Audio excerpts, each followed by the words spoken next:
Chapter 6. A Favor from Jeremy.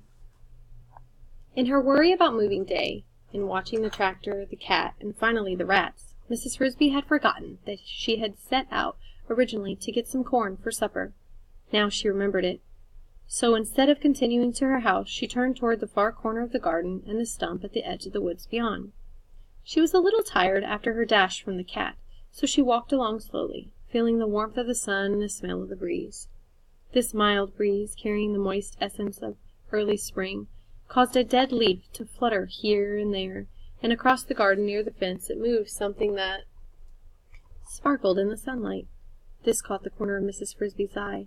She glanced at it, saw that it was only a bit of tin-foil, or aluminum foil, blown from somewhere, and she looked away again. Then she looked back, for at that moment a black object plummeted from the sky, and she recognized her friend Jeremy the crow.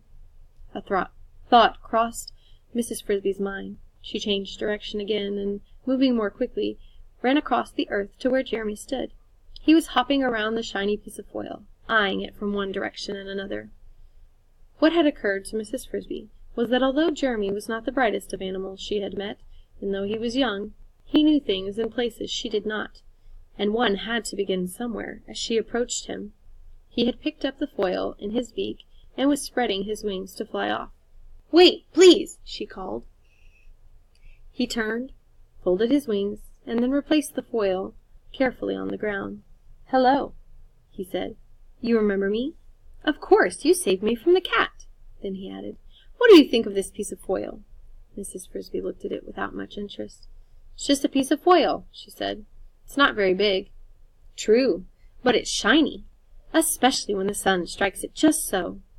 "Why are you so interested in shiny things?" "Well, really I'm not. At least, not very. But I have a friend who likes them, so when I see one, I pick it up."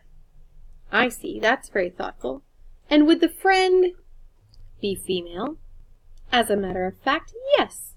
She is. How did you know?" "Just a guess," said Mrs. Frisby. "Do you remember saying once that if I needed help I might ask you?" "I do. Any time, just ask for Jeremy. Any other crows can find me. And now, if you will excuse me." He bent over to pick up the foil again. "Please, don't go yet," said Mrs. Frisby. "I think perhaps you can help me now."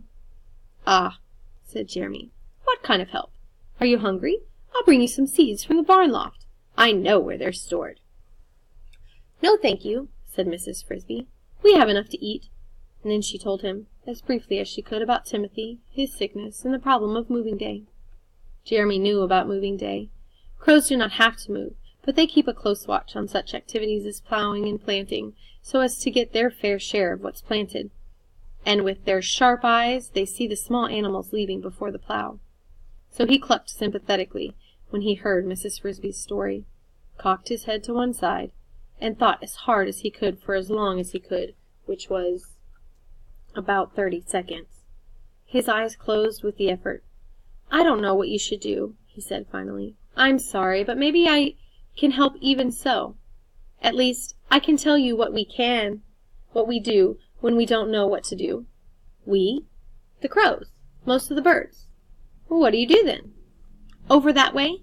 Jeremy nodded in the direction of the deep woods and far-away mountains that rose beyond the fence. "About a mile from here there grows a very large beech tree, the biggest tree in the whole forest. Near the top of the tree there is a hollow in the trunk. In the hollow lives an owl who is the oldest animal in the woods, some say in the world. When we don't know what to do, we ask him. Sometimes he answers our questions, sometimes he doesn't.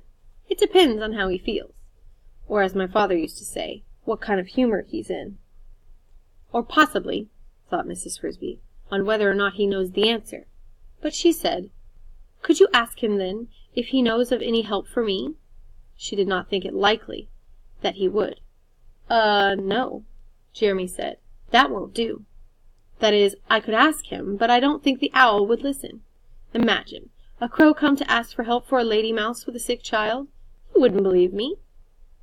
"Then what's to be done?" "What's to be done? You must go yourself and ask him." "But I could never find the tree, and if I did, I don't think I could climb so high." "Ah, now, that is where I can help. as I said I would. I will carry you there on my back the way I did before, and home again, of course." Mrs. Frisby hesitated. It was one thing to leap on the crow's back when the cat is only 3 jumps away and coming fast, but quite another to do it deliberately, and to fly deep into a dark and unknown forest. In short, Mrs. Frisby was afraid.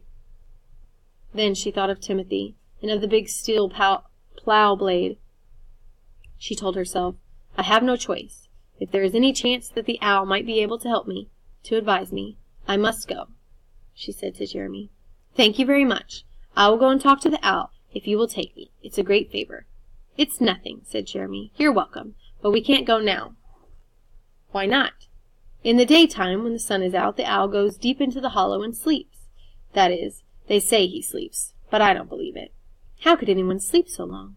I think he sits in there, part of the time at least, and thinks, and that's why he knows so much. But anyway, he won't speak in the daytime, not to anyone, and at night he's out flying and hunting."